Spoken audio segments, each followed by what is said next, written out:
Hello dear 10 plus 2 students.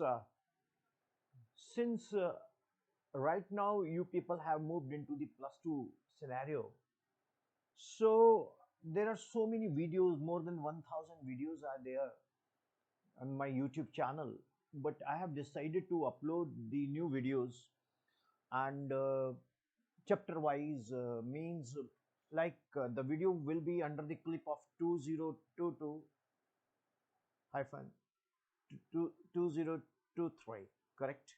So 20 to 23 sessions.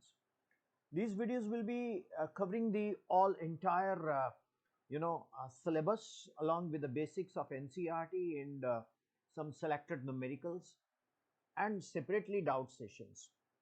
So dear students, I will be starting in 10 plus 2 because 11th students have moved into the plus 2, and I will be starting the chapter with you, the electrostatics, and you can give your comments how it is going on, and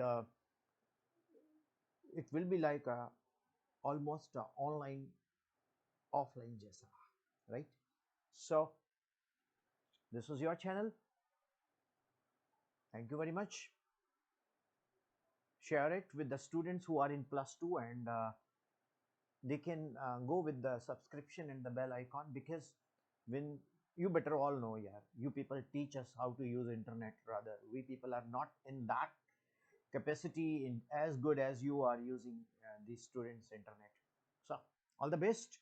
10 plus 2, here we go today with the electrostatics, fresh electrostatic chapter. Thank you. Stay connected to Vipin Sharma Physics channel.